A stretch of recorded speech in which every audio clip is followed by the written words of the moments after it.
Next, we have a guest who is never afraid to stand up for freedom, to stand up for the Tea Party, and to stand up for patriots all across this country. She loves America and she loves our freedom. Please join me in welcoming Sarah Palin.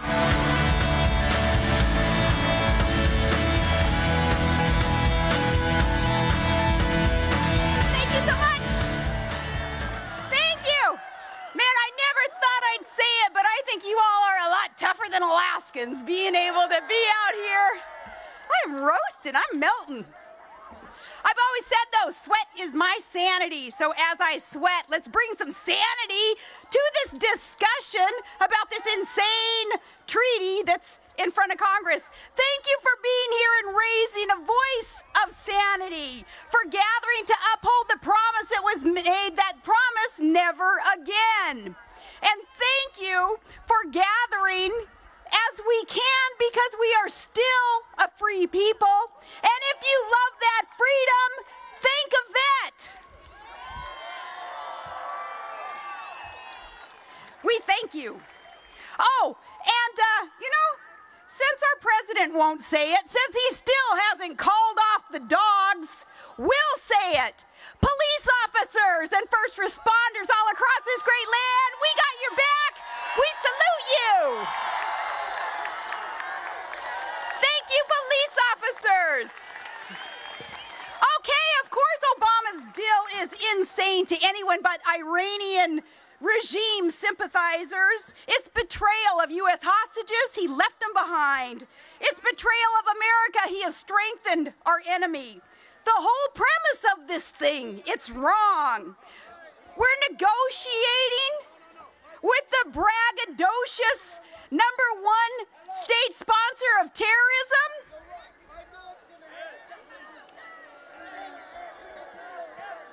Good.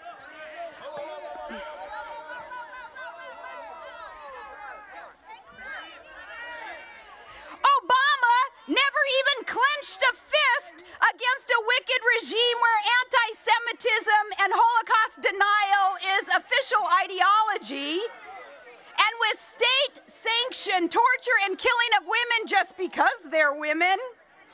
Well, stoning, amputations, those things that are just national policy. And what has changed? Nothing's really changed except Hillary Clinton back then. She insisted that Iran is seeking nukes, but now she says, that's okay. She spins faster than one of those thousands of Iranian centrifuges.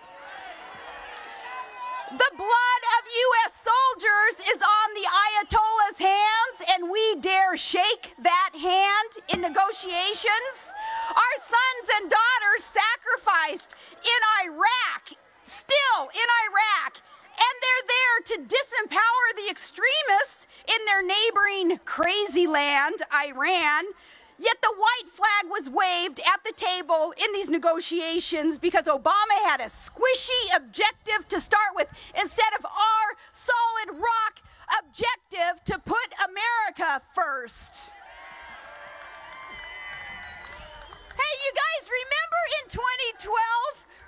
Remember in 2012 when Joe Biden told everybody, our president, he carries a big stick. I promise, it's a big stick.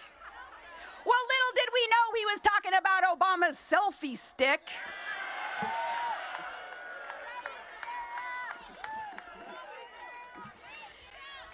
So it's up to us to tell the enemy, we win, you lose, just like Ronald Reagan would have told them. Because you gotta think about, again, the premise of this. Why did we ever get to that point of supping with Sharia? It's because Iran was dirty dealing. They were bad actors already, accused of hiding their secret nuclear weapons work in their secret facility. Well, we just codified, we left on the table now their ability to hide their secret nuke work in their very same secret facility. They're allowed the #1 thing that wasn't negotiable, and that's unannounced inspections. But now, remember, the enemy comes to kill, steal, and destroy. But now they're going to inspect themselves? Oh, what could go wrong with that? Yeah, don't call us, we'll call you, they say. And that's really good because Obama is standing by with his mighty phone and his mighty pen in case they stretch the truth a little and they start dropping bombs. No, only in an Orwellian Obama world full of sprinkly fairy dust blown from atop his unicorn as he's peeking through a really pretty pink kaleidoscope, would he ever see victory or safety for America or Israel in this treaty? This treaty will not bring peace. You don't reward terrorism. You kill it.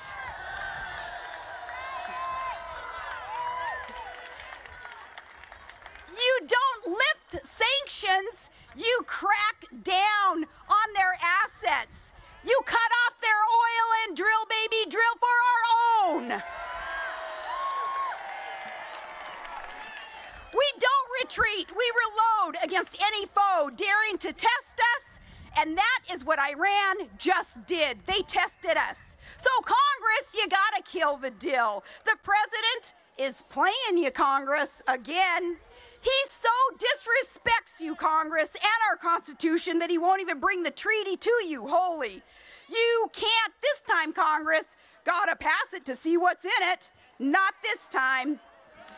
The president doesn't trust you, and he doesn't trust us. He doesn't trust Americans to even change our own light bulb of our own choosing. And yet, he'll trust a death cult boasting of its pals, Russia's, increased dominance of the world's uranium supply that's needed for the nukes, and that has been made worse thanks to us gifting our uranium production capability, and that isn't a mistake. That's a mistake. Thanks a lot, Hillary Clinton. It's a mistake so enormous on such a grand crony capitalism scale that I can only compare its enormity to Alaska's Mount McKinley. It's that size.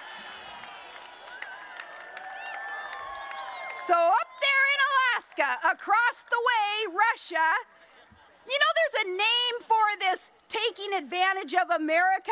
There's a Russian name for that, and it's called Fortochka, and that means Obama's window of opportunity. So as Obama leads from behind the skirt of his right-hand man, Valerie Jarrett, then it's up to Congress to close that window. He may propose, you dispose, Congress. You gotta be in it to win it because we want peace. With unapologetic, mighty red, white, and blue, we'll have peace.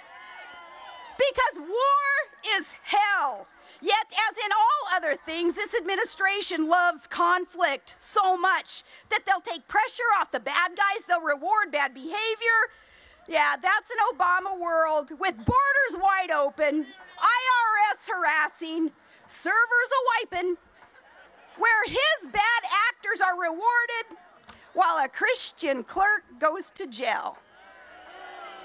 So the call to action, friends, is take action. Do not play small. It does us no good to play small. That's not why you were created. And we have not enough time to play small. You be empowered and render a biased lapdog media